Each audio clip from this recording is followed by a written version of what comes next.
FUKO was robbed. I'm so upset. I just had to get it off my chest before I talk about the finale in total. So what's up? Welcome back to the channel, guys. ILAND2 just wrapped up yesterday. The episode was so damn long, and we finally got the group. We can just go ahead and talk about the lineup. The first person to be revealed was Koko, which wasn't a surprise. The only thing that shocked me was the hints. Maybe I wasn't paying attention, but it didn't make me think it was her. I was kind of baited thinking it was FUKO that was going to be in that position, but I think I just got the hints wrong.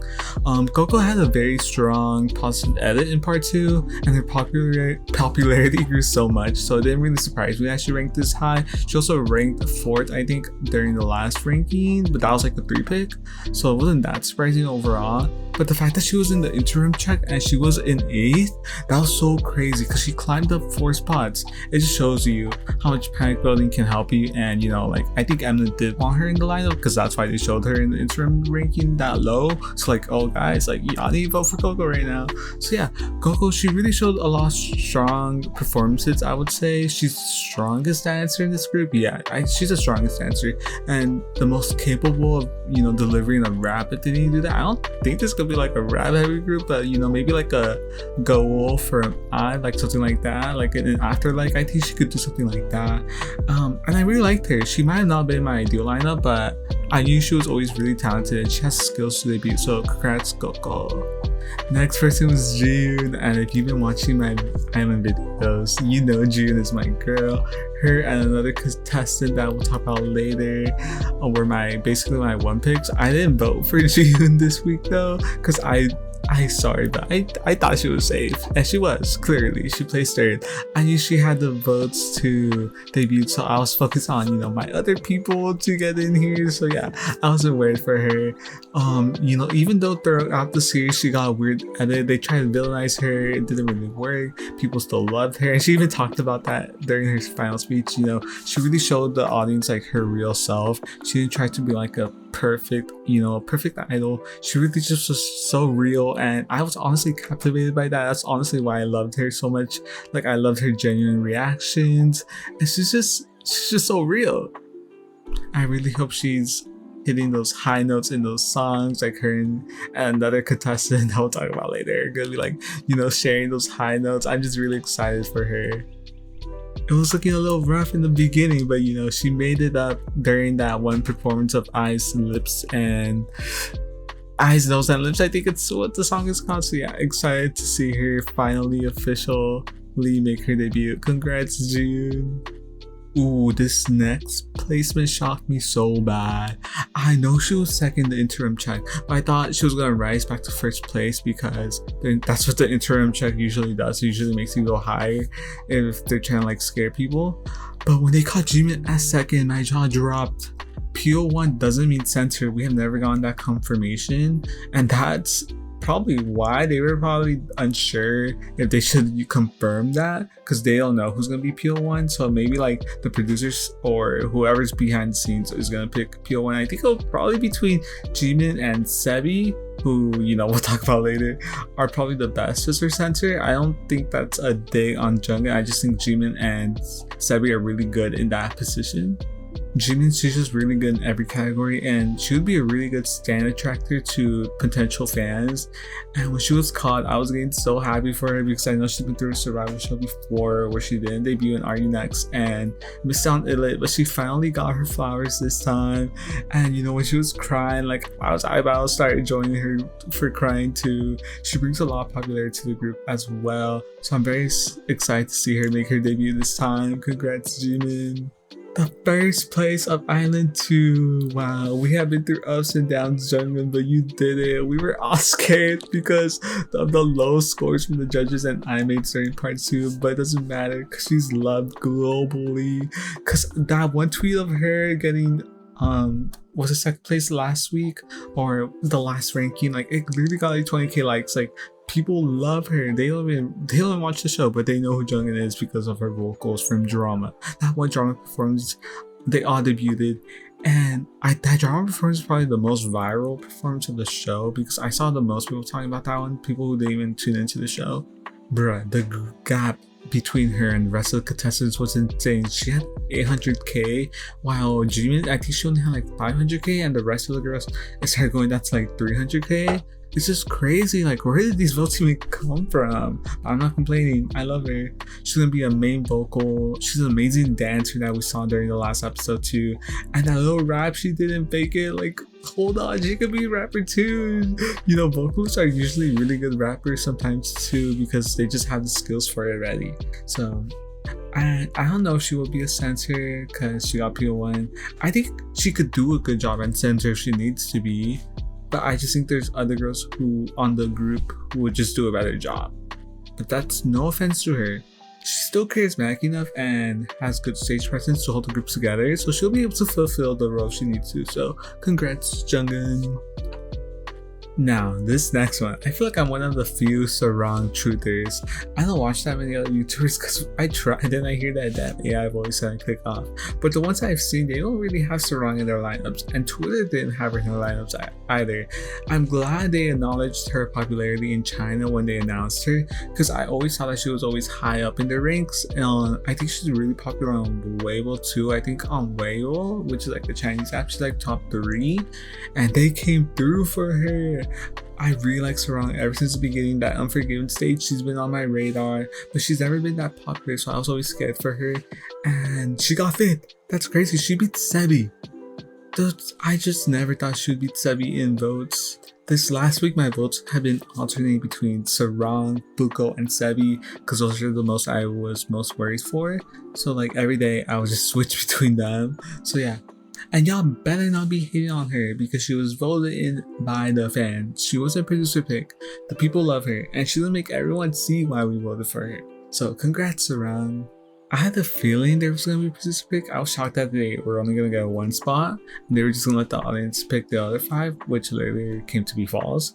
But then they tried to pretend like they suddenly came up with the idea of adding another member and making the group 7. I don't believe that. I think they just wanted that little twist, that little shock moment to be like, surprise, we're adding another girl. It had to be planned in advance because it's not just the judges having the final say. I'm sure people behind the scenes also have a say in it too. Like Wake One, they have a say in it too. Let's talk about the first producer pick, which the candidates they chose made sense, and then they revealed the name. I was in disbelief because I don't think the judges were feeling Mai that much in part 2.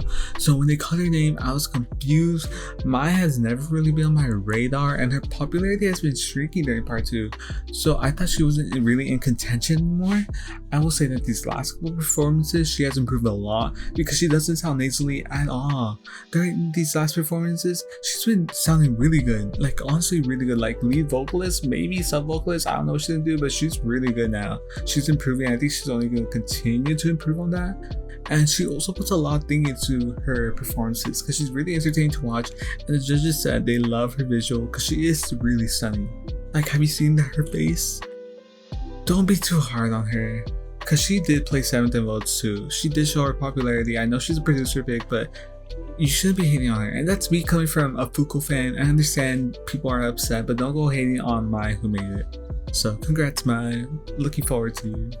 So like I said, Mai was picked over SAEBI. I was in disbelief. I thought it was SAEBI for sure gonna be the producer pick, and I couldn't believe it. I was already thinking, let's get SAEBI in hype. I think she could do something over there. Like, let's get SAEBI scouted. Let's get SAEBI picked up from a bigger company. But then they said, let's add another, and I knew it was gonna be SAEBI this time because SAEBI's always been on the radar for the judges and the audience, and she's also one of my favorites. I was voting for this last week. She placed 6th in voting, so not too bad. She would have made it if it was just all votes. So I think SAEBI's gonna flourish in this group. She gets to debut with her besties Koko and JEEMIN. She might even be a center, who knows? I think she would do an excellent job in the center. Overall, I'm really happy for her. I know Wonyoung, she really exploded during IZNA and she was like the youngest member. Now SAEBI, like is SAEBI gonna be the next SAEBI? I think she could do that same trajectory. So congrats SAEBI. Looking forward to your debut. Time to start crying. Let's talk about FUKO. I'm just so sad about it. She's arguably top 3, maybe even top 2 most talented trainees in my opinion. She can match any concept. I don't care what y'all say. I don't care what y'all say. She could do it. She could do Girl Crush. She could do Badass. I don't know why you people didn't vote for her. Because now I see everyone saying FUKO was robbed. FUKO deserves to be in the lineup. I saw a tweet like 25k likes saying she was robbed, but where were y'all during the voting? Where were y'all? I'm scared for her because she's not even old, but the K-pop industry hates 20-year-old women. So hopefully a company disregards that and still debuts her because she's so promising. I need to see her debut. I'm crossing my fingers. I'm praying this isn't the last time we see her. I'll be keeping an eye on her. Hopefully something comes out that she gets debuted, that she gets scouted, or some company picks her up, like something, please. So yeah, I'm keeping my fingers crossed for you, FUKO. And then the other two, YUJU and GYURI, two talented, pretty girls, also missed out on their chance to debut. They showed so many good performances. I think their strongest performances were during part 2 as well. GYURI always had good vocals, was always stable, and YUJU, who always shined in her parts, and she was a really good rapper too. I was thinking about something earlier today. We have a group called EVEN that is made up of Boys Planet trainees that didn't make it into Zero Base 1. So can we get the Island 2 version of that? Like the female version? Like, let me cook. If we get FUKO, GYURI, Yui, YUJU, Sujung, and JUWON? Is this lineup not good? Like, let's debut these 6 members. Like, can some company watch this video and debut them? What's the problem? What's the problem? Those 6 girls all have it together. I'm struggling to see why some company doesn't think about that. My overall thoughts on this lineup, I said that if my 6 picks made it, I would buy an album, and 5 out of 6 of my picks did, but I'm very upset about FUKO. I don't know if I will buy an album, but I will stream on Spotify, you know, maybe stream their music video too so they can get a music show win. If the music is good, maybe I'll buy an album, maybe. I'm not holding myself to it, because I do like the whole group. Like, Mai and Koko were not in my ideal lineup, but I still like them a lot. You know, I watched this whole show for like, what, 4 months. I don't have a problem with any of the girls. I'm very happy about the final group. I think it's very strong. I think they'll do really good. I think they'll do like Kepler. Like, Kepler's not at the top, but they're not at the bottom too. Like, they do good, they sell good, they get their streams. Also, me buying an album means a lot. I only buy one group, and that's the Seraphim. They're the only group that I support buying albums from. I just realized I didn't talk about the name IZNA. I actually like it. It's not bad to me. I think it's a little similar to IZNA, but they're gone, so it doesn't really matter. I think IZNA is fine. IZNA. Wait, that very forgot how to pronounce it. IZNA. So yeah, this was Island 2. I did have fun. I know some people are probably gonna disagree with that, but I really had fun. I enjoyed the show a lot. Hopefully the girls I like debut in the future, and IZNA does good too. I'm crossing my fingers. I'm putting good vibes into their space. Honestly, every episode was pretty good. The only boring episode was this final episode. I thought this final episode was so boring, so long. I know they always have to like drag out the lineup announcement, but it wasn't that. I feel like the stuff that they showed before that was just so boring. So yeah, that's gonna wrap up the video.